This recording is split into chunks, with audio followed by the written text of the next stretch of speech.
This is episode 350 of the 3 Point Podcast, presented by the Memorial Healthcare Wellness Center. Follow them on Facebook, find out how to save on a membership. All kinds of great stuff going on up there. Also want to thank our other partners. They include AZee Branding Solutions, Jacobs Insurance Agency, Kori Shook and Associates Real Estate Services, Nelson House Funeral Homes, Rivals Taphouse and Grille, Success Group Mortgage and Servicing, Shiawassee County Fair, and ALS of Michigan. We got a packed show for you, so we're going to skip our normal catch-up portion and jump right into things. We got 3 different interviews. We have a special guest from Florida that I'm just going to tease it and leave it right there for right now. You're going to want to definitely check that part out. And we're going to also hop into the prep spotlight right away with a couple of our area coaches going to be doing battle in regional play tomorrow night. We're recording this on Monday. Matt Weigl of Chesaning and Canyon Walker of Ovid-Elsie coming up right after this. Well, part of the prep spotlight tonight, we have one of our coaches that's going to do battle tomorrow night in a regional opener. We have Matt Weigl, now in his 11th season at Chesaning. He's won his 3rd straight league championship this year, 4th out of the last 5 years, back-to-back districts. Got things rolling pretty good over there, Coach. What's the secret? No secret. We got good players. That always helps. The guys have worked really hard over the years developing, and that's what we're seeing right now. When you got good players, you always got a shot to win some games, and we're fortunate right now to be having a good stretch. Mm-hmm. Yeah, you talk about good players. I mean, you've stacked 3 straight conference championships. That's no small feat, because we obviously know, high school and even the college level, but high school people graduate. So, I mean, you can only keep players around for so long, but you talk about those good players. And we've talked about on the podcast before, programs like yourself, Chesaning and other programs around the area having success in football, having success in soccer, track and field, baseball, other programs. How do you as a coach like to see that your players having success on the football field, on the baseball diamond, on the track, because that's going to translate onto the basketball court, right? Oh, absolutely. And that's something that I think is a big part of the success that we're seeing with the basketball program right now, is that our athletes are year-round. They're competing year-round, whether it's, like you said, football and soccer and track and baseball and whatever it is. They're competing, and the more that you learn how to compete, especially at the high school level, it's only going to pay off in your other sports as well. And so we're definitely seeing that. We love it. We encourage all of our athletes to play as many sports as possible. Get into the weight room if you're not playing a sport, whatever it is, to keep yourself busy and to keep pushing yourself and to keep improving. We're all about that. Here's a simple one for you. I mean, how much fun are you having right now? I mean, March Madness, you just won a district title. I'm envy of a coach in your position right now with a very good team. I mean, how much fun is it going to the practice gym every day? And then it looks like you're still in the office right now at 8:30 p.m., so you're still getting prepping. So how's it been this last week? It's a ton of fun. It's a ton of fun. To be at this position, to still be playing right now, it's absolutely something that doesn't happen all the time. I mean, we spent a lot of years in this program where we were out first game of districts, right. And so to have a couple stretches where you make it to the regional, and you get a chance to maybe play an opponent that you know and you're aware of. It's super special. But to be honest, and this is kind of like maybe just the generic answer, what's fun about this now is also what's fun about it when you're 3-18, and that's right. Building relationships with the guys, being able to go to team dinner tonight, and seeing them develop and seeing them grow through the years. That's what's really the most fun about coaching, because even when you are winning, you have a different set of expectations and different pressures and things right. like that. So we really try just to enjoy being with each other, and when we get to spend time and hopefully we get to earn more time together with the win tomorrow, if we're fortunate enough to do so. I mentioned in the open that you're in your 11th season there, and obviously you've got a program rolling at Chesaning. How important is it for the young kids, like the 4th graders, the 5th graders, and how is that put together in Chesaning? I know maybe over closer this way they have the Red Cedar League that's a feeder program for a lot of schools. How do you guys prepare these youngsters to be future varsity players? Yeah. Well, first of all, you hit it right on the head there. It's so important. It's everything to have a youth program that is willing to take time and to invest into the young players in the future of Chesaning basketball. And so we start as young as we can. Pre-K and kindergarten, we got the bitty ball, we got the little hoops, and we got the smaller size basketballs. And even though they're out there just kind of running around, and it doesn't matter, we just try to get them in the gym, get them exposed to basketball, get them having fun. And then as they grow up, we got involved in the Red Cedar League a couple years ago, so we're doing the Red Cedar now as well. We try to encourage our youth program to be involved with the high school program as much as possible. So halftime of the game, our pre-K and K kids came and they shot around with the bitty ball hoops. And then the other night we did our youth basketball night where the Red Cedar teams came and we introduced them at halftime. And so to integrate the two, I think it's so important. We got to have a solid youth program if you're going to do anything in high school basketball. Yeah, in really any sport. I think that's true in football. I think that's true in any sport at the high school level. I know I have some nephews and nieces that are going through high school in the area in different schools, and it's just interesting to see the difference now. I graduated back in 2003, so there were still youth programs, but it's not what it is. Today they've got the varsity baseball players are umpiring, little league baseball to show. Think about a little kid being umpired by a varsity baseball player. That's like pretty cool. Or, as a little kid getting to go shoot hoops at halftime of the varsity basketball game, you feel like you're like at an NBA. You're like at Little Caesars Arena, with the Pistons or something like that. So that's very cool to hear. And kind of along those same lines, I love asking, I've probably asked you this before you've been on, but the community support. We're 3 Corona guys, so we know all about Chesaning. We competed against Chesaning, and Chesaning it's a proud town over there, and they support their teams. And we heard a lot about it during the football season, the run that they had, this fall. How cool is it for you to see your community pack the gym wherever you guys go? It's been incredible. I mean, and we'll travel. We'll go to Bendel. We'll go to Ovid-Elsie. Obviously, we just went to St. Charles, and I expect the same here at Ithaca. They travel, they come out and they support us, and it's been amazing. And it's something that it's not lost on us by any means. We're very thankful for the community. But even the other day we had a team dinner, and they pulled out the old newspaper clippings of the 1967 team in Chesaning, that the only team to win the regional.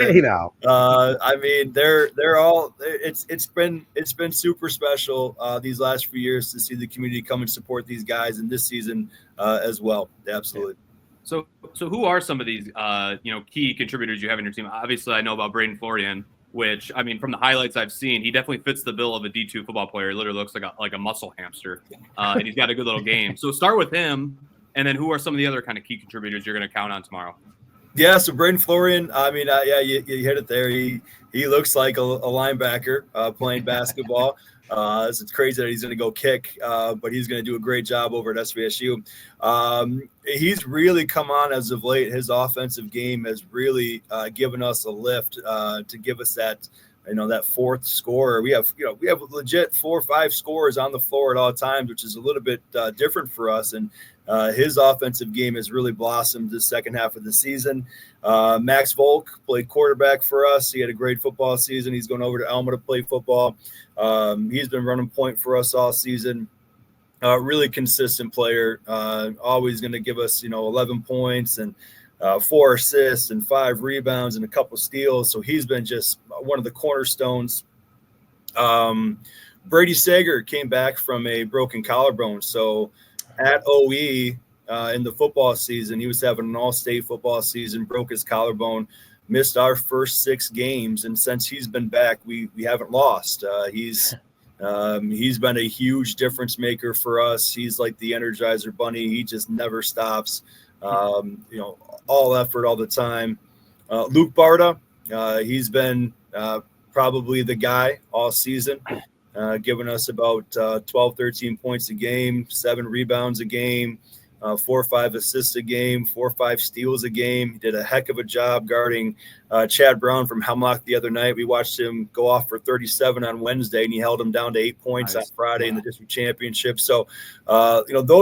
those are our seniors that we're really leaning on right now. Yeah, and you're also getting a good contribution from the young fella, Law Danik. I call him the sheriff, but he's got some pretty good basketball blood, doesn't he?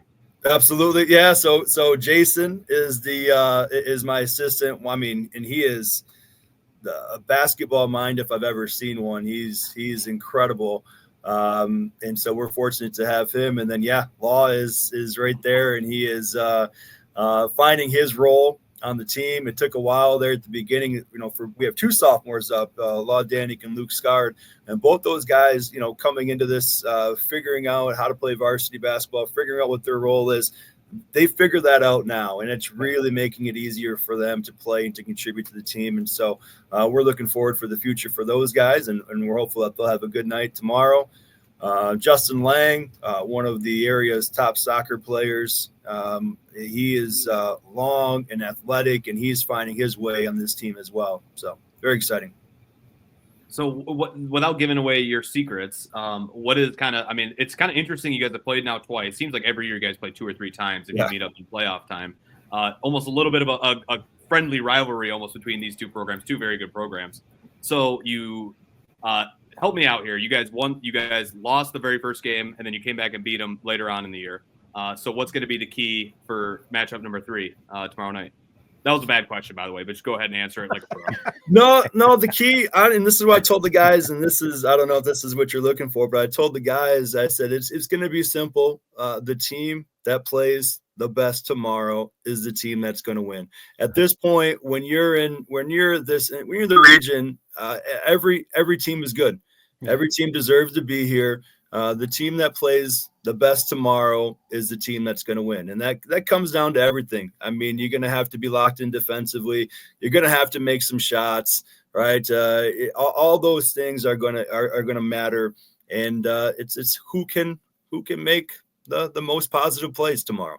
Yeah. Well, it goes hand in hand. We'll let you out of here with this defense. I mean, Hemlock's a pretty good basketball program overall, and 20 points? Are you kidding me? 20 points? That's playing some serious defense. It was one of the best defensive efforts in my 11 years that I've ever seen. I was incredibly proud that those guys played phenomenally on that side of the basketball. And on the flip side, I know what it's like. We've taken our beatings before too, where we can get 20 points and that's about it. So I know what that feels like, but they played absolutely phenomenally, and hopefully we can have some of that defense tomorrow. Ovid-Elsie is a really good offensive team. They got some really good shooters. It's going to be tough for us, but we're hopeful. We're hopeful we can keep it rolling. Well, good luck to you. It is the Castle first game of the regionals. We'll be there tomorrow night, Casey and Joe, and I'm sure the Ithaca Gym, which tends to get loud, will be very loud tomorrow night. So best of luck to you, Coach. Thanks for taking a few minutes to join us. No, hey, really appreciate it. Thanks for having me, guys. Jacobs Insurance Agency has served Shiawassee County and the surrounding areas since 1977. Just like 3 Point Podcast, we've had 3 generations: Gary Jacobs Sr., Gary Jacobs II, Brian Jacobs, and myself, Noah Jacobs, serving our community with offices in Waterford and Owasso on M21, just west of Home Depot. Stop in or go online to jacobsinsurance.com to get a quote or get your questions answered by our team. Jacobs Insurance is a proud supporter of our local schools and the proud sponsor of the Prep Spotlight. Insure everything, local, independent, and trusted. It's our family working together to protect yours. That's the Jacobs way. All right, next on the Prep Spotlight, we have Matt Weigl's counterpart for tomorrow night, Ovid-Elsie's head coach, Canyon Walker, now in his second year, 19-5 on the season for the Marauders, playing some really good basketball right now. First of all, Coach, congratulations on your run so far on the season, and thanks for joining the podcast. Yeah, thanks for having me here.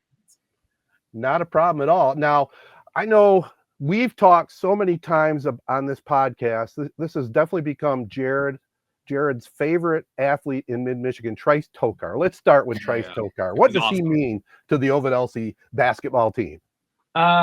He does everything for us. I think he at one point led us in rebounds, led us in points. He's leading us in steals per game right now. He's leading us in assists per game right now.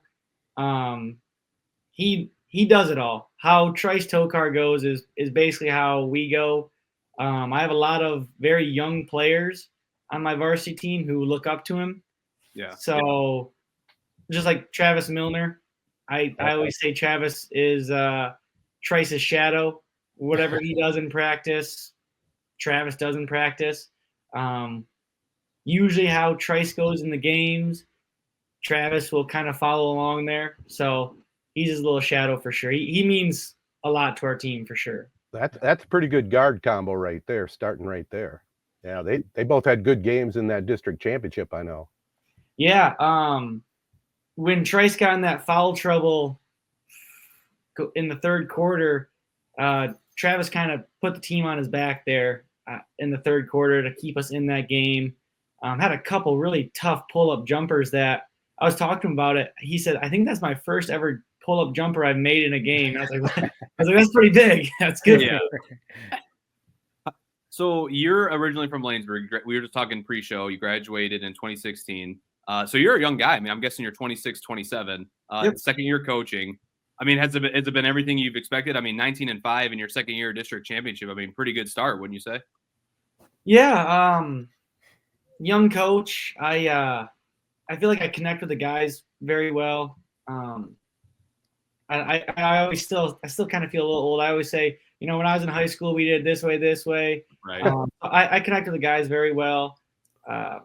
It's funny. I did not graduate from Ovid-Elsie, but my dad did, and all of his siblings did. Oh, okay. So it's kind of a cool experience to go back to Ovid-Elsie, and I didn't graduate from there, but Right. A lot of these players are my dad's friends' kids. Oh, right. So it's a very cool experience to kind of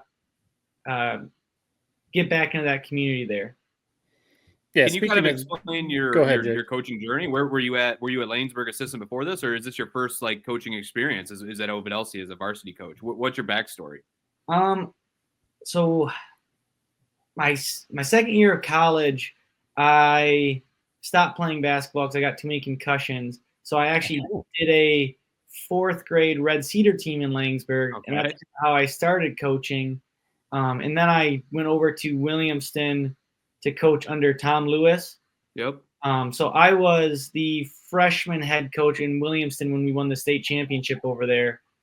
And then the next year I moved to JV, and I was JV again. And then this Ovid-Elsie job just popped up, and I think this is my 5th or 6th year coaching high school level.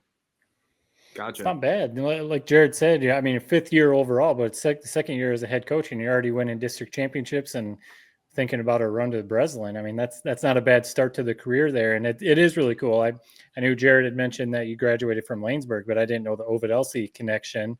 So it's definitely cool to get back into that community, with all your family connections there. I wanted to ask you about, we did talk to Coach Weigl at Chesaning, and I asked him a similar question.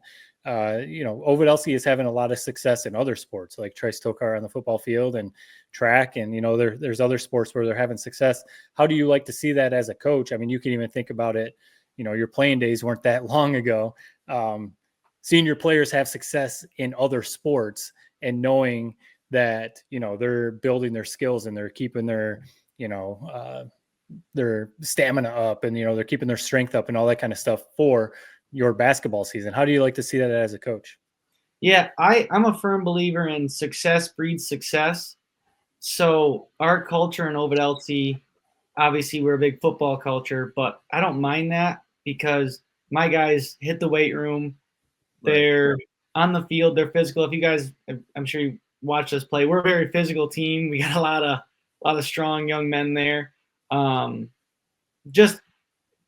I think every other sport that they play is such a help to the basketball because it keeps them athletic. It keeps them doing stuff. I know some other kids who just want to play basketball.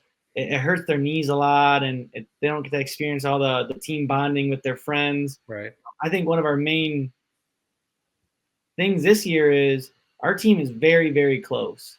They hang out a lot after practices. They always non-mandatory lifts. They want me to open the weight room after practice, and there's like 4 or 5 of them in there. So I think playing all the other sports and being successful in all these other sports really brings them closer together as friends, and they trust each other on the court more. And I think it just kind of wraps all in one of just kind of success breeds success. Yep. Well, you My know, favorite thing, sorry, go ahead. I'll just go. So my favorite thing about your team, you mentioned that closeness. They have some serious flair. I was watching some highlights. Tucker Loynes hit a 3 and had one of the best celebrations I've seen against Mount Morris. Same thing with Trice Tokar. Hit a big time like fadeaway 3 against Mount Morris. Hit the high steps all the way to the bench for a timeout. Is that something that you preach? Is like, let's just have fun? Or I guess, is there ever a point where it gets too much and you're like, hey, we got to rein them in a little bit? Or you just go have fun? That's what makes you guys you. What's kind of the message to your team? It's kind of a combo. In practices, I always say a quiet gym is a losing gym.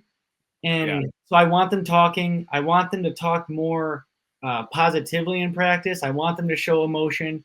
I'm a big emotion guy, so I like my kids to show emotion.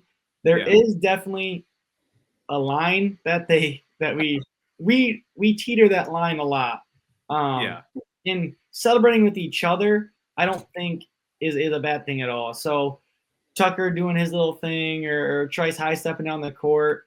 I want the kids to have fun. And my bench energy, I always say, just watch a college game and see how those kids react on the bench. 100%. Make some cheers or whatever, a 3-point celebration or that type of thing. I think it just keeps our energy up throughout the game. And, I mean, the couple games that we've lost, we've had no energy. We've had the bench was silent. Our kids on the court didn't even look like they wanted to be there, that type of thing. So I personally love to see my kids show that type of emotion and the flair, as you say there. My real question is, what's your philosophy, both offensively and defensively? I know you have to adjust sometimes in coaching to the talent you have, but do you have an overall philosophy? Do you like the fast break, full court press, that type of thing? Yeah. My first year in Ovid-Elsie, we went a really slow pace, a lot of set plays, screen and roll, a lot of that. We called it flow, where it was just a continuous screen and roll action. I had more bigs that year. My first year here, I had 3 bigs, 3 centers who I could run that with. This year, I have a lot of quick guards who are really, really good shooters, and they're fast, they're quick, they're athletic. I kind of revamped my whole offense this year to kind of fit the players I have this year. And I personally think it's more fun flying up and down the court. It kind of goes with that emotion and that high energy pressing. And you know, we did a shot clock game this year, and that had no effect on us because we play so fast. So I think how you had a shot clock game this year? What do you mean? How did that work? Like a tournament or something? Yep. So we did it was Spring Arbor Shot Clock Classic, and we played in Inlay City. So we went to Spring Arbor's court, and we ended up winning that game versus Inlay City, and it was a super fun environment.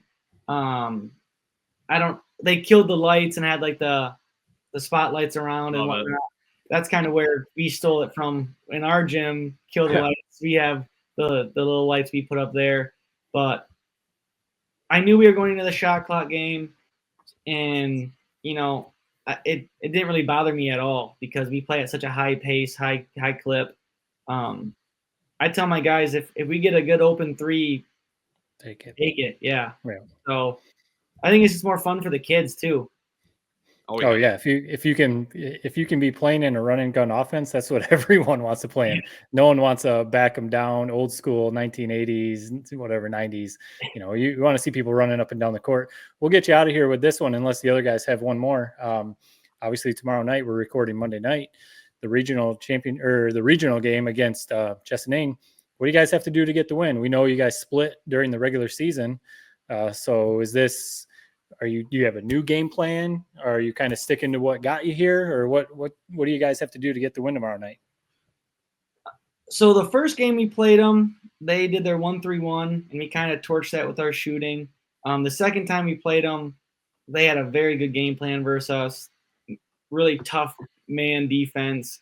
It forced my kids to take some uncharacteristic shots. I mean, I think Trice Tokar went 0 for 5 the second time we played him from the 2-pointer, and only, I think, 2 for 8 from the 3. So they really handled Trice that game. They're a very, very good coaching staff. So, I mean, this time we are revamping our defense a little bit. We had so many breakdowns in our defense this second time we played them. Just really studying the film. Like I said, we had a lot of uncharacteristic stuff, but I feel that they kind of brought that out of us because of how well they were coached and they were disciplined, and they kind of knew what our weaknesses were. So we kind of, the last few practices have been working on fixing our weaknesses. We'll have a couple new things for them, but for the most part, we are really trying to, I guess, build off our weaknesses and just say, hey, listen, we have to be just as disciplined as them, if not more, on defense. I think it's going to be a defensive game, honestly. I don't think it's going to be a super high scoring one. Maybe in the 60s, maybe in the 50s is kind of what I predict for the game. Well, it's going to be a lot of fun, that's for sure. You know, the rubber match, Ovid-Elsie, Chesaning at Ithaca on the other side of the bracket, Stockbridge and Lumen Christi. That's a nice little region up there. And we just want to thank you for taking the time and joining us. I think your first appearance on the podcast, right? So we'll be back in touch down the road for sure. But thanks again for joining us, Coach. Yeah, no problem. Thanks for having me again. All right, guys, a couple of fun interviews with the two head coaches. It's going to be a great game without a doubt. And again, a little promo for Z92.5. The Castle going to be carrying that game live 5:30 on Tuesday night. Joe and Casey courtside for that one. It's going to be a great matchup, as we talked about with the coaches. It's a rubber match, both won on their home courts, and now at a neutral site, we'll see who can win that first regional game. Yeah, it's crazy. You said it in one of the interviews. I forget if it was you to Coach Weigl or Walker, but Jared, you mentioned how they've kind of turned themselves into a decent little rivalry there. Yeah. Always seems like they get their 2 games during the season and they see each other a lot in the postseason. So happening again this year. And it's pretty rare that you get the third matchup where one team has won once, the other team has won another time. I mean, that's the ultimate grudge match. And that's what high school basketball, and I mean, normally it's the type of matchup you'd get in districts, but just shows how good these two teams are that they're matching up in regionals. So I'm looking forward to it. Ted, if you decided what game, you got a few different games you can go to Tuesday now that you're in half retirement mode. Which game are you going to? I'm going to go up to Central Montcalm and watch that 5:30 game. Good matchup. Got to keep it in the blood. Freeland and head coach John Fattel taking on Frankenmuth, their third matchup on the season, and that's going to be a fun one, Yeah, I mean they're like Corona and Owasso, Frankenmuth and Freeland. So there's not necessarily bad blood. I think both are pretty solid programs. Freeland's beat them both times earlier this year, but I want to say maybe a combined 3 or 4 points with both those wins. One of them coming in overtime. So it's going to be an awesome game. And Central Montcalm, huge gym. The 5:30 start is a little bit of a killer, especially with the hour and a half drive for both these schools. It's funny how these regionals sometimes line up where both these schools are driving an hour and a half to play a game against each other when they're 15 minutes apart in terms of towns. But no, it should be an awesome game. I'm really looking forward to it. I get a blast out of watching them play. So it should be a fun one. Should be. And if I wasn't going to that game or the Ovid-Elsie Chesaning game, I'd probably go over to St. John's because that's where Rockford's taking on Flint Carman Ainsworth. I mean, what a victory by Rockford last Friday night in the district finals. I mean, classic drive, dish to the corner, 3-point shot up by Michael DeKuypers. That's March basketball, even though that was the end of February. Right. No, anytime there's a buzzer beater, and it seemed like there was a couple other ones around the state I saw getting retweeted, on that night. But yeah, I mean, obviously we have the little bit of a connection to Rockford with Kyle Clough being their head coach, and he's a former Corona Cavalier. I played with him, back in the day, so it's cool to see that. But I mean, you just never know because we talked about, they were ranked number 3 in the state coming in, and March Madness, the tournament being a single elimination, you just never know if it's not going to be your night or if it is going to be your night. Coach Weigl was kind of saying that, his message to his team is kind of whoever plays the best game is going to win at this point, So if you got to win on a buzzer beater, oh well, we're moving on. Who cares? And man, what a moment! Because it Yeah. was, I don't know, the video was kind of crazy. I don't know if I never saw like an extended cut, but it looks like the kid made the shot and ran off the court. They all did. Ran off In the the court. locker, well, they had a buzzer beater 2-3 years ago where that's what the kid did. He made the shot, sprinted right into the locker room. So I wonder if that was almost like a homage to that buzzer beater from a couple years ago. Big time win for Rockford. I mean, Muskegon is that team in the West Side that if you're going to be a premier program and you're going to make a Breslin run, they're always going to be in your way. It seems like, and they're always going to be good. They're always going to have Division II, Division I talent. So it's a big time hurdle that they just got over, and it's exciting. I mean, it's a bummer that we have two connections. Both teams are playing on Tuesday because you're exactly right, Ted. It's like, man, I'd love to go to that game at St. John's, but we got other connections that we got to go to. So I'm looking forward to watching Rockford the rest of the way. I really think that was the hurdle they needed to get over to really make a push all the way to the Breslin Center. I mean, I can say that as a quote unquote media member. I'm not in the locker room, preaching to these kids. You don't want them to look ahead. But I really think that was a big-time win. And the most impressive part, I'm watching it live on my phone. That's what NFHS is the most amazing, invention we've had really in high school sports. I'm at the Freeland game on Friday night. They win. I'm standing there in the bleachers watching on my phone this Rockford game countdown. And I was wondering if Coach Clough was going to call a timeout when they got that free throw rebound. Because the kid was dribbling almost like a Tom Izzo type play where he's going to call a timeout right as soon as he gets across the half court line. Right. Smartly drove all the way to the rim, drew a defender, kicked it out. Kid made a big time shot. So that's March, and that's high school hoops at its finest, really. I'd be curious to ask Kyle that, like, what was the play there? Was it? I mean, obviously he didn't call a timeout, so that was the play. But I wonder if that was a strategy, because I go back and forth. Sometimes I think coaches call too many timeouts, and sometimes I just want to trust the players. Like let it play out, because you call a timeout, you also let the defense get set up, so there's different strategies that way. I'd be curious to hear Kyle's explanation there. Obviously it worked out, and it went really well. We have a little group chat, a group text with some guys from our basketball team. So obviously one of the guys sent a clip of that 5 minutes after it happened. We were kind of giving Clough a little bit of shit because we were saying his high knees after he did a little high knees like it was football season again. We're like, dang, you still got it, Kyle. I watched it like the Zapruder film. I think they have two lookalikes on their bench. Do. I can't tell if it was him. Was it him or is it not? He was doing the high knees. There was another guy that I think like got trampled by the players or something. I don't know. There was a lot going on. There was. Yeah, and you got to imagine, I mean, if you're a coach, think about it, they probably rep that end of game situation, once a week, maybe more. And to see those players perfectly pull it off, it's got to be about a top five moment in his coaching career. That's what you coach for. The players handled it. They got it done. Didn't even need a timeout. Pretty cool. Yeah, I was worried Kyle might, pull a hammy, but he pulled through okay. I will say this, that is one of the neat things about social media, because some of the camera angles that were posted, it was awesome. It's like there's like 15 different videos of it. Yeah. Yeah, I know. Something new every time. Yeah. And obviously another connection, friend of the podcast, Jason Hutton, he was there on a radio call. He was calling it for 96.1, or I forget exactly what radio station he was calling it for. Yeah. Yeah, Brett Bakita had a good call on that basket too. It was exciting for sure. Multiple connections all over. Amen. All right, guys, that is the Prep Spotlight. We'll take another short break and be back with some more interesting stuff here on 3 Point Podcast. All right, so this Michigan team, my God, it's like aneurysm inducing. I'm like almost speechless when I talk about them. It irritates me so much. I didn't even watch the Illinois game. I watched for about 10 minutes, kind of saw the way it was trending, said nope. I had a buddy who went to the game, was like calling me, blowing me up after the game. I knew he probably just wanted to railroad the squad. And I'm just like, I don't got the brain for it.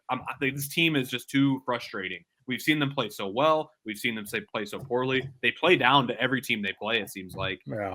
I went from believing they were a Final Four type run team maybe 2-3 weeks ago before the Michigan State game to now I'm like, man, I think they're gonna lose round one. I mean, I'm looking at how the seeding might align. They're either going to be a 4 seed or a 5 seed. If they're on that 5 line, it's going to be a trendy upset pick for everybody. But then a very small part of me is like, man, it's just the Big Ten. This team, Illinois has already seen them one time. The uniqueness of Michigan's roster with 2 7-footers is lost against a team you've already played twice. So to me, a small part of me is like, maybe they can shock some teams in the tournament, but it seems like there's some big time underlying problems just from top of the roster down that I'm seeing. What do you guys think? That was a very depressing loss to Illinois. Yeah, I mean, I think when you laid out the schedule, no one was going to run the table in the Big Ten. Even Michigan State's making a little bit of a run, but they've slipped up a couple times. The Big Ten is just so tough. It's just a tough league. Even if you want to compare it to the SEC has a ton of ranked teams, but I think top to bottom, the Big Ten, every team is at least solid and they play a style of basketball, like you said, Jared. When you see the team the second time, you're not sneaking up on them at all. And, a guy like Danny Wolf, I mean, he can be kind of controlled or contained. And, Golden is a really solid, good player, 7-footer. But, if you figure out how to defend him, you can kind of neutralize him a little bit too. I don't know. I'm still kind of like, because other than a few teams in the country, Auburn and Duke, maybe Florida, Alabama, some other teams, overall college basketball is pretty there hasn't been a dominant team. So, Michigan State right now is trending up because they're playing really well. Michigan probably trending down. So depending on where they fall and who that matchup is, I've seen I'm pretty sure Joe Lunardi has them as a 3 seed right now, which, is kind of crazy to think about. So I bet they're going to be one of the, like you said, they're going to be one of the trendy upset picks. And, a lot of people are going to see how they've played these last couple games. If they get their doors blown off against Michigan State at the end of the season, everyone is picking them to get upset. Yeah, and that's the thing is, whatever way I pick, knowing me, I'm going to pick against them, and they're going to go on a run, and I'm going to be like, God damn it! Why did I change my mind at the last second? Pick against them. Pick against them. Right, exactly. That's my luck. It's how it rolls. So we'll have to see how the bracket aligns. I think I'll be able to trick myself into taking them, but man, it just seems like a really flawed team with all the turnovers they have. Danny Wolf, yeah. I've been wanting him to take that next step. It seems like he's been stuck in neutral for the last couple weeks. Yeah. They really need him to take another step up and be a All-American best player on the floor against any team they play. And it just seems like it just something's out of sync right now with this squad. I'm hoping that it's just the what is it, like the Dundrums or whatever they call it? Right. Old drums, right. And they got to work through it, and they'll be ready in a couple weeks for that Michigan State game and for the Big Ten tournament. But man, they just seem like they're without I'm like talking gibberish tonight. They're without a compass to get them to the promised land come March. Well, this is where Dusty May has to get control of it. It starts with the head coach. I mean, you got to get him together. I agree with you, man. I watched 3 quarters of that game. I can't believe I stuck that long with it. And then I said, I'm out of here. I'm not watching the end of this. I mean, they got beat by 20 at home, for crying out loud. Wasn't it? It was senior day at Chrysler, blown out by Illinois by 20. I mean, that was a little depressing if you're a Wolverine fan now on the other side of the coin. I mean, Michigan State, they're having a magical season, man. I mean, you look after they lost to Indiana February 11th, they consecutively beat Illinois, Purdue, Michigan, Maryland, and Wisconsin. They are rolling like Izzo gets them to do at this time of year every single year. And not only that, when you watch them play, that is one fun team to watch. Yeah, they come at you from everywhere, man. And their bigs are solid. I mean, Jace Richardson, he's a future superstar, man. He is a future superstar. He is tremendous and only a freshman. I mean, I love the way they play. Who knows what will happen in the tournament? But yeah, they are the trending up team right now, and they're playing real well. And Izzo's coaching them up. Yeah, I mean, since the Izzo was March thing, I think personally, is a little played out. He has them playing well, obviously a lot in March, but he does also have 9 first weekend exits since that national championship. So, I mean, it's not like they're making a Final Four every year. They have a bunch of Final Fours for sure. But the schedule that you laid out, I mean, that all ranked victories, and I think they're still only ranked number 8 in today's polls. Right. I would have thought they would have been up to number 5, maybe even like number 4. But no, he's got him playing well, and I'll be curious if Richardson stays another year, because the way he's playing, the NBA might be like, hey man, you're a first round pick. So hopefully they can get him to stay. The big thing that is such classic Tom Izzo basketball, they've got solid big guys that aren't like superstar big guys. They're just big dudes who go down there and rebound and defend. And that's what you don't see with Michigan. They give up so many offensive rebounds. It's so frustrating to watch as a Michigan fan. And Michigan State, like you said, Ted, Izzo's got them playing just his style of basketball. And, we'll see how things shake out, of course. But, yeah, Michigan right now, the one thing, I know we're trying to move on. The one thing that I try to hang my hat on with Michigan, they probably overachieved this year with, Dusty May's first year. The whole team was transfers. So, they went on a little bit of run there in like January, February, got up to, they won like 6 out of 8 at one point. So they're probably overachieving a little bit. And they've got the, number one player in the state coming in next year. Trey McKinney is coming in next year. So hopefully, this is just a building block type of season, but yeah, frustrating to watch. Their number one concern should be Danny Wolf. Can we get this guy back for another year? He's mocked as a second-round pick. If I was him, I would stay another year. What does it hurt? You can make probably more money playing for Michigan than you're going to be able to make that first year in the NBA. So if I'm him, I'm staying. But Michigan State, they're impressive, man. It's a fun spot. Exactly. Cohen Carr. I mean, I've never been more jealous of not having a player on my team than that guy. One time a game, he has like a highlight reel dunk, and it propels the team. The crowd gets into it. Like, and I say that as like, he's not LeBron James, obviously, but there's just something very fun about him. And Jason Richardson, you laid it out perfectly. I mean, just a stud. Michigan State's hoping that they can get him back for another year, for sure. But we'll see. To me, and then you can go and tee up what you're saying. To me, it's going to come down to the tournament. We know Michigan State, they're good. I think they're going to end up being a 1 seed. Honestly, if they win out the rest of the way, win the Big Ten tournament, they're a 1 seed in my book. Let's see it in the tournament because, like you said, Matt, Izzo is Mr. March, but it just feels like they're in need of one more run in his tenure, and this team has all the capabilities to do it. Just got to get it done now. Right. Silver anniversary, man. What does that mean? What's that? They won it in 2000. This is 2025. Who knows? Yeah, they got a team that could win it. I mean, they do legit. I don't know if that's a good thing. Yeah, we'll see. It's been 25 years. Hey, how awkward do you think it was for Juwan and his wife to walk out on the court there in Ann Arbor? I was wondering if you guys were going to bring that up. I think I saw someone. We don't need to name names. I saw one of the Detroit media members tweet it out and basically say that like this is pretty weird or something. Honestly, I think Juwan's the type of guy who is so comfortable in his own skin. He knows who he is. He knows what he did at Michigan. He knows that I don't want to necessarily call it a failure, but he obviously it didn't end well. Him as a head coach, I think he gets it, and he's there supporting his son. Right. I think if there's anyone who is as 100% confident in who he is, it's Juwan Howard. That's why he was punching coaches on the sideline. Like he knows who he is. So like I don't think there's any hard feelings. He knows that it didn't go well at Michigan, so they let him go. They hired Dusty May, and of course the big thing, he's there supporting his son. Did it? Right.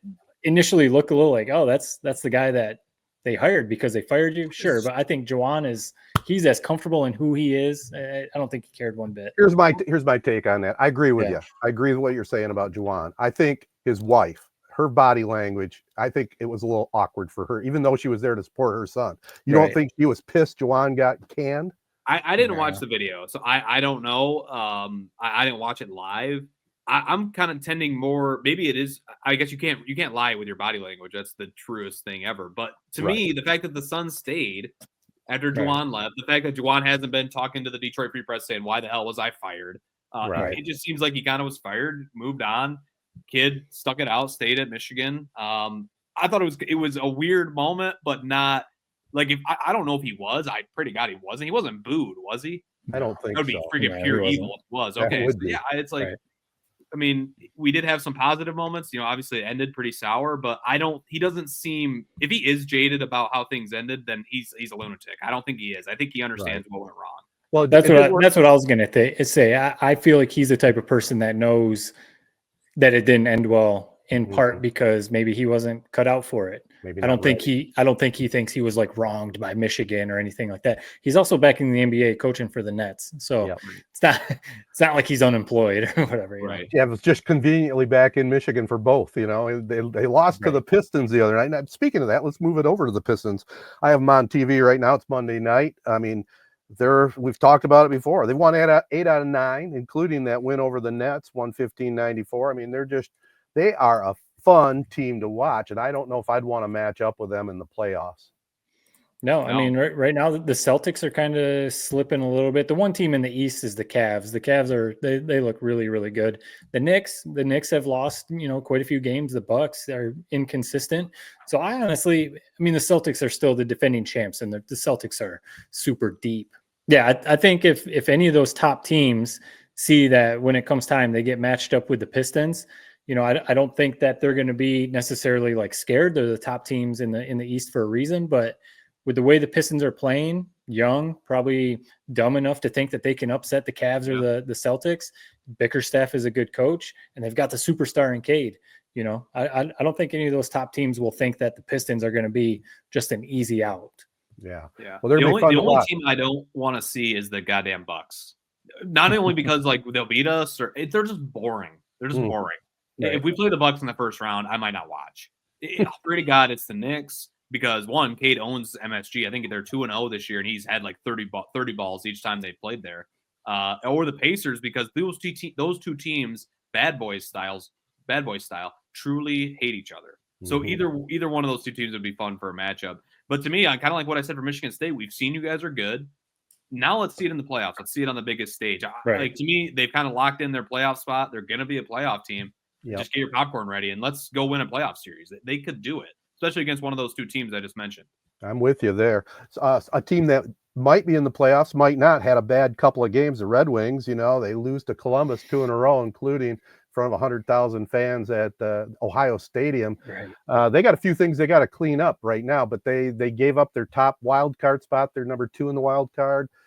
If they can go back on a little winning streak, they still can do some damage in the playoffs. But those 2 losses, those stung. Yeah, yep. and people were, and obviously there was a big high stick on Edvinson that a lot of people were not happy with in that outdoor game. To me, it is what it is. It's a bad call, but these were must-win games against the team that you're basically fighting for that last playoff spot for.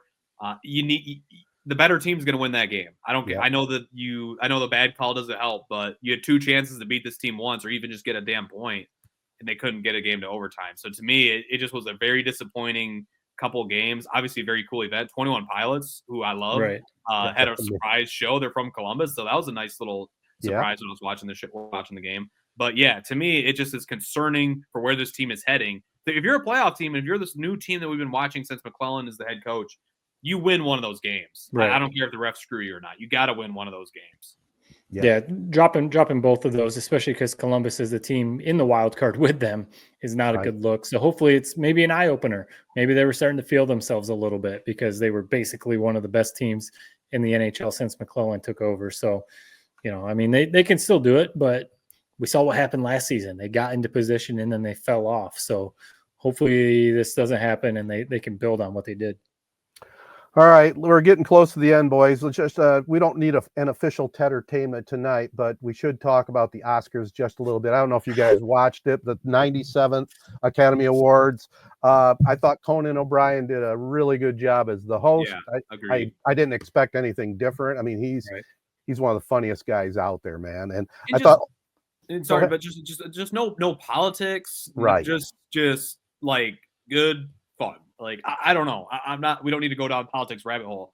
Right. Whatever your beliefs are, like just this past week has been nuts. You can't escape it. So I appreciated that wasn't what that was. It was just let's have fun. So I thought that was nice.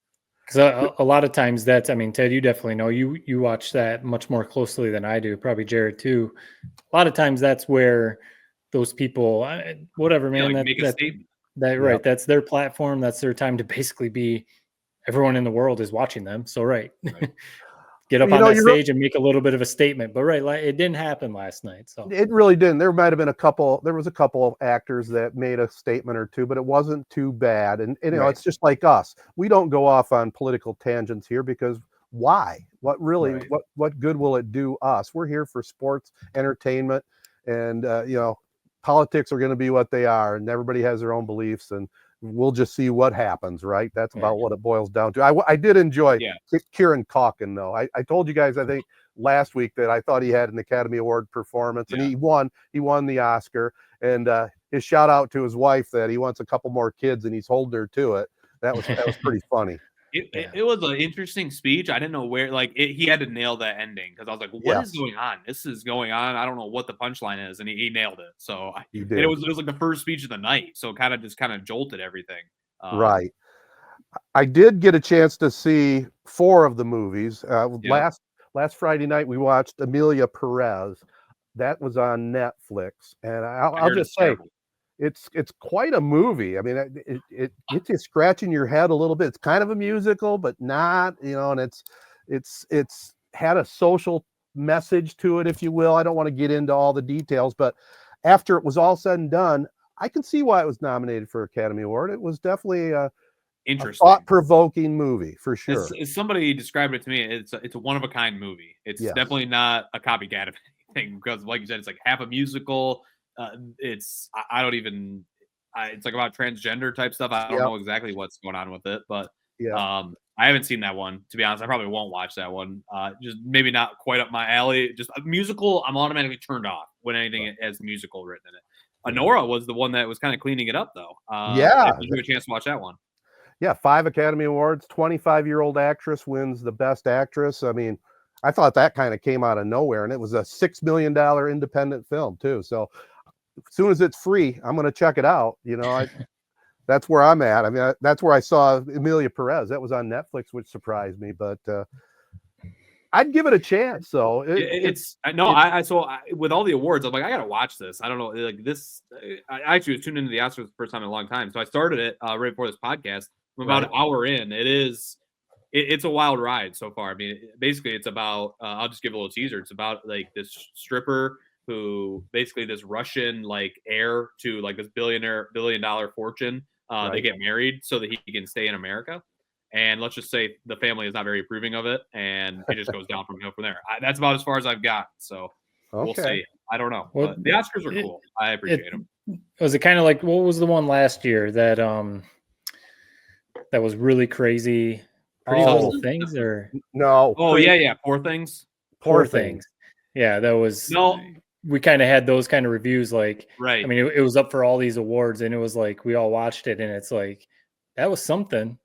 Like maybe that's to me more like the Amelia Perez. Would you say that's? I haven't seen the Amelia Perez, but that was probably the similar reaction you had after watching that. Is that fair? Yeah, and I would say too, because my wife and I watched it together. She was into it right away. It probably took me 35, 40 minutes before I decided, okay, I get it. Now it's got me drawn in. So that's one of those movies you stick with it. And it's very, very thought-provoking. Those are the kind of movies I like. Poor Things I like because it was completely off the wall. And it was just wild. I should give that another try, man. Something about it, like when I tried watching it, and I only got like maybe 2 minutes into it, and just like the black and white, and I was like, this is so off-putting, I can't even watch. Yeah, the beginning of that was pretty wild. It's just crazy, too, to think about. You mentioned the one being on Netflix. How it's just changed so much over the last, I don't know what, 5, 6, 7 years that like you got movies on Netflix being up for these awards. And, it's not just in the theaters. I did see the one skit Conan did about like streaming and going to a theater and people acting like, what is this? It's like the phone is just being held by a big screen or whatever, making a joke about going to the theater. Yeah, it's pretty funny. And then I saw the Adam Sandler thing where he was trying to get people to pick up basketball. That's good. Yeah, you knew Conan was going to nail it. Oh yeah. He did a great job hosting it. All right. Shoot, I forgot where we were. We still have. Well, let me throw one more thing out before you sign us off. I forgot I was going to mention this. Everyone else is probably done with us by now on this episode, but Michigan, I was going to mention 1989. They also lost to Illinois on senior night in 1989. And they ended up going on to win a national championship. I do remember that. Lou Henson was their coach. They had a good team, too, Illinois. So if that means anything, not saying pencil in Michigan to win the national title this year, but maybe. Yeah. I hope you're right, man. Some tells me no, but I hope you're right. All right, we're going to wrap up the podcast with another special interview. Joe Abel, the statue man of Sarasota, right after this. All right, time now for a very special guest. I'm not gonna lie, this is maybe one of the most maybe the most excited I've ever been for an interview, and that is because we were talking to Joe Abel, otherwise known as the Gold Glover.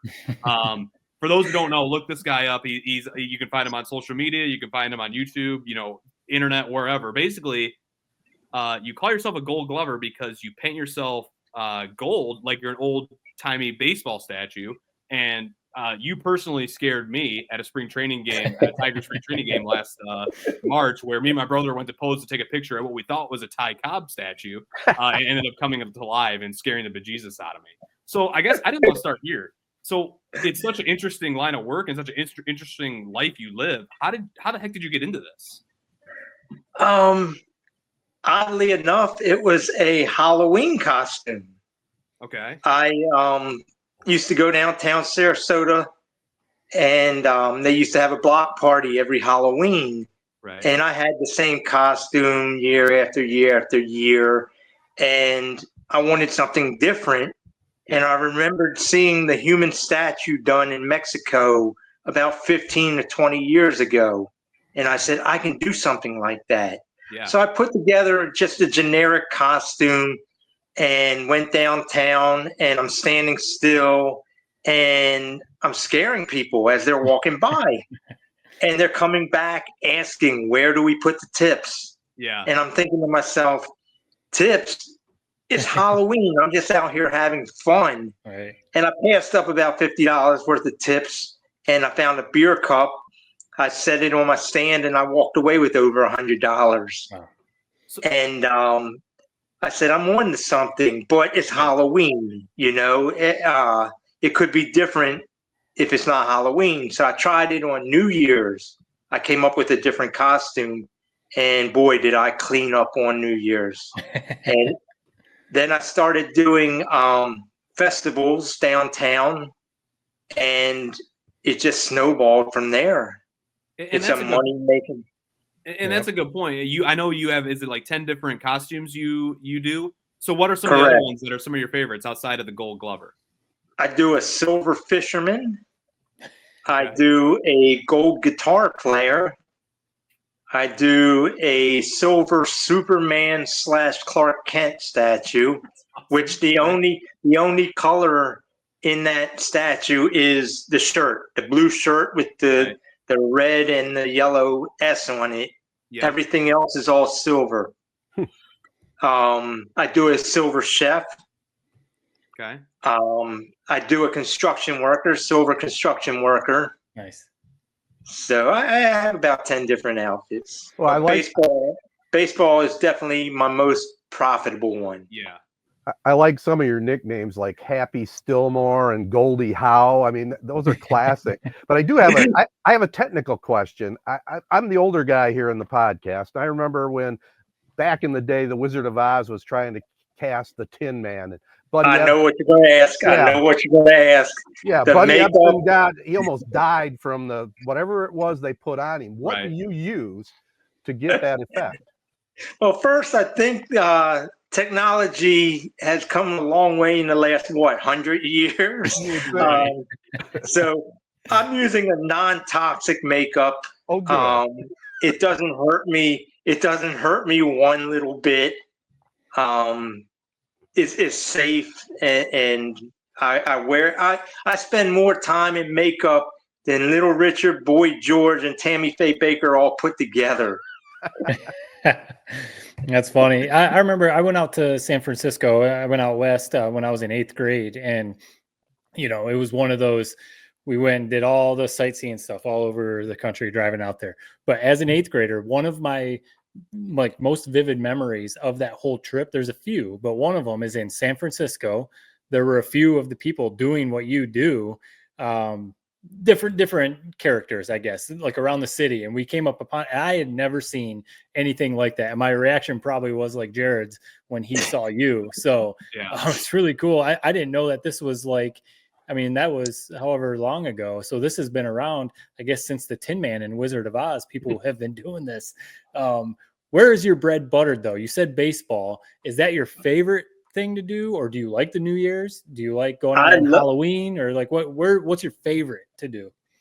I love baseball because I look back when I was a child, the two things a long time ago, two things stuck in my mind.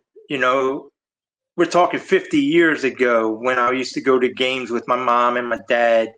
The two things that stuck in my mind was the mascot and the cart that used to bring the relief pitcher in that looked like a baseball with a cap on it. I don't know if you guys are, old enough to remember that. So those things stuck in my mind, and I guess that's what I want to be. I want to be somebody's 50-year memory, where 50 years from now, they look back and say, you know what? I remember going to the ball game with my mom and dad and seeing this gold baseball player statue. And it brings the fans a lot of joy, which makes me happy. Sure. Because I want to give the fans an extra experience to come to the ball game, I'm not joking. That was the highlight of the spring training game we went to, was that moment. It was like an all-time memory. When you get the crap scared out of you like that, and the whole surrounding 10, 15 people all die laughing, watching it, even strangers. You don't forget that. You mentioned the makeup. And I'll be honest, it almost seems like your talent is like wasted. Like you should be on like movies, helping the makeup department. How did you develop that skill? Because if you haven't, I'm telling you, if you're listening, look up pictures. It's a statue. So where did you develop that skill, and how long does it take you to put on the makeup? I've been in the entertainment business for many years. I was in pro wrestling for 30 years on the independent scene. Mm-hmm. And you see, I have dark hair. Right. I'm a natural dark hair. And in wrestling, somebody told me, in order to make it, you have to be different. Okay. And one day I had a bug bite on my cheek, and I took calamine lotion, and I put calamine lotion on it. And I said, man, that looks kind of weird, calamine lotion against my skin. I said, I wonder if I take calamine lotion, put it all over my face, how weird that would look. And I turned it into this character. I didn't use calamine lotion. I used white makeup. I turned it into a character named Albino. I dyed my hair bleach blonde, all of it, my beard, my eyebrows, everything. I put pink contacts in my eyes. Oh, wow. And I called myself Albino. And I guess that's where the makeup all started. And the first show I did as Albino, some guy saw me out and about, and he said, I thought you were a real albino. And that's the biggest compliment you could give to somebody. Or in this case, I thought you were a real statue. That is the biggest compliment you could get. Were you a heel because in wrestling? Because I imagine an albino character sounds kind of creepy. What was your persona? Oh yeah. I was a heel man. I was a manager for most of the time, but I was a heel. I got to work a lot of big names in the business, not just as albino, but my other character, Joe Cool. There's a book out on me. It's called Squared Circle, Full Circle. I'm Joe Cool and you're not. It takes you from how I used to be a small child watching wrestling on TV to a teenager designing jackets for the guys that I saw on TV, and then getting into the business and getting to do shows with the same guys, that I used to watch on TV and did jackets for. So it's a pretty neat story. So like I said, I've been in show business and entertainment for years and years, and just one day putting on the makeup for the first time, it was like you take a little brush and you start painting. You never know. That's quite a story. I mean, that's usually where a lot of those things come from. It's not like you, as an 8-year-old, were planning on posing as a statue. Like that, a lot of times that's how this stuff comes about. I want credit for this. If you haven't already thought of this, all right. So I'm going to mark this down. If this turns into something, I want credit. So this just popped into my head. I don't know if you've heard of the show. Is It Cake on Netflix? We watch it with my daughter, and it's actually really fun. Do you know of that show? Is it a statue? Yes. Is it a statue? I was just as you were saying that, I was like, man, this is basically like Is It Cake, You but could do it. statues.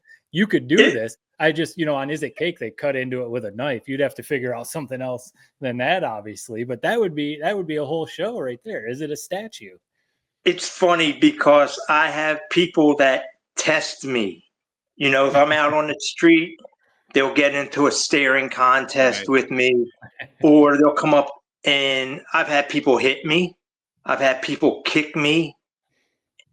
They have no idea. And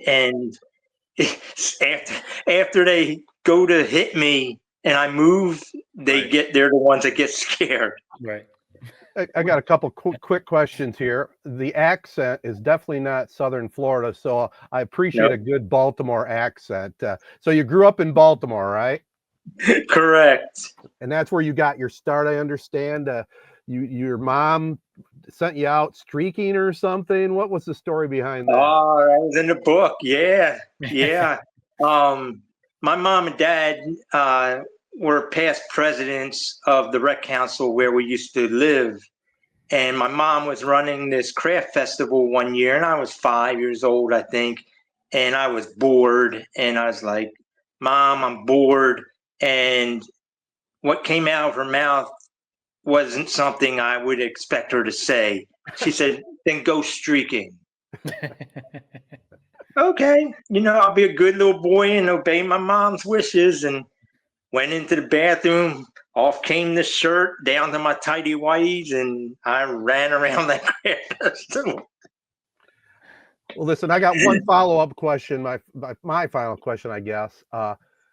When you get hired for these gigs, I mean, do you get contracted out? Is it donations? How's that work business-wise? When I'm working on the streets, I work for tips. Mm-hmm. If I do parties or ball games, they pay me one flat fee. Okay. And I still have people try to give me tips, but I won't take it because I'm getting paid by the ballparks. Right. Gotcha. You mentioned getting, kicked and punched because people think you're a statue. Is there any really weird encounter you've had with somebody that really sticks out to you? I mean, I think about our encounter. That 3 seconds where you came alive, it's like fight or flight is engaged in my brain. Has anybody ever pushed you? Has there been anything really wild in that sense? I almost killed some lady in Las Vegas. Okay. What happened? I was on top of the bridge going into the Bellagio, and there's an escalator there, and it was a good crowd. And she comes walking towards me, and I moved, and she fell back, and she hit that pavement so hard, I thought I killed her. And it was a big lady, and she made quite a thud. And I looked over at her, and she's laying there, and I'm thinking to myself, oh my God, I just killed this lady. And they're helping her up, and I go over to her, and I'm like, are you okay? And she said, I thought you were a real statue. But that was crazy. I had one girl who I scared threatened to stab me in the throat with a knife. Wow. Okay. I've had a homeless person want to fight me. Yeah. So I've had crazy things happen to me, but nothing serious. One guy hit me with a pretty good right hand to the jaw. Jeez. That was just his first reaction. Right. Yeah. When you get scared, your arms move. Right. It happens. I didn't fight back. I just said, okay, so it's all right. I get it. Right. Comes with the territory. Yep. Yeah. So what's kind of your schedule looking ahead? It sounds like you're doing a lot of the spring training games for the Tigers. Is that kind of people's best way to kind of see you? Yeah, I went from doing 2 spring training games for the Tigers last year to doing every spring training game for them this year. Wow. I got signed to do 2 Mets games in Port Lucie. That's awesome. I got signed for 1 Oriole game here in Sarasota, and opening day for the Miami Marlins. Nice. Nice. Well, we have a lot of our listeners up here in Michigan are going to be down in Florida for spring break coming up at the end of the month. So I'm definitely sure they'll come check you out. Thank you again for hopping on and doing this, man. I mean, it's awesome. We'll definitely keep an eye on your work, and hopefully I don't run into you at a game at Comerica Park and you're some different statue other than the Gold Glover, and I won't recognize you and you scare me again. Well, hopefully they'll bring me up to Detroit. I've been talking to some people, and from what I gather, everybody wants me there. It's just the right person has to give the okay. Right. Yeah. No, So if not, I'll probably come up on my own just to check a game out. Nice. Yeah, I mean, especially a lot of these fans who are at Joker Marchand Stadium, the spring training facility of the Tigers. Like, I mean, it's the same fans up here at Comerica, so I'm sure a lot of people are like me, where they'd be glad to see you. Yep. I appreciate that, and I had a person today. They came up to me after I scared them, and they said, "We saw you on Bally's last year with Johnny Kane." Johnny, and I know you guys are with FanDuel now, so I just want to say I appreciate everything you guys did. Yeah, no, that was an awesome little segment. I mean, I would ask you the question again about whether you put the makeup on at home or at the park, but you answered it perfectly in your little interview with Johnny, where you said I put it on at home, and a lot of times I freak people out at stoplights where I act like I'm driving. So. I had that same question asked today. Yeah, the questions I have, that I get asked every day, it's how do you not blink? And I answer, I cut my eyelids off. And then I'm like, no, I'm just kidding, because I don't need anybody cutting their eyelids off. How do I stand still for that long? And I always tell them I have a pole that runs from my platform up my legs, which is a lie, and then I'll move my leg to show them. And then I have a question. I get asked, how long does it take to put the makeup on, which is an hour. And the last question is, how long does it take to take it off? And it's 10 minutes in the shower. Not bad. All right. Well, I'm going to call you Mr. Glover. All right. Thank you, Mr. Glover, otherwise known as Joe Abel, entertainment, kind of legend, at least in the Florida area, and hopefully he gets to come up to Detroit soon. Thank you for hopping on, man. Appreciate it. Thank you for having me. I appreciate it, guys. All right. Good stuff there by Joe. I mean, he's a fun guy. You can tell that. Definitely check him out at a stadium near you. All right. Let's wrap this thing up. Thanks to the Memorial Healthcare's Wellness Center. Don't forget, follow them on Facebook. They need the followers. They love the followers. Also, thank you to AZee Branding Solutions, Jacobs Insurance Agency, Kori and Associates Real Estate Services, Nelson House Funeral Homes, Rivals Taphouse and Grille, Success Group Mortgage and Servicing, Shiawassee County Fair, and ALS of Michigan. Again, thanks to Joe Abel and the two coaches, Matt Weigl and Canyon Walker, doing battle tomorrow night. That's Z92.5 live on Tuesday evening, March 4th. It's the D3 regional semifinal at Ithaca High School, Chesaning against Ovid-Elsie. Chesaning 21-3, the Marauders 19-5. That'll do it. Peace and love, everybody. Be kind. Thanks for listening.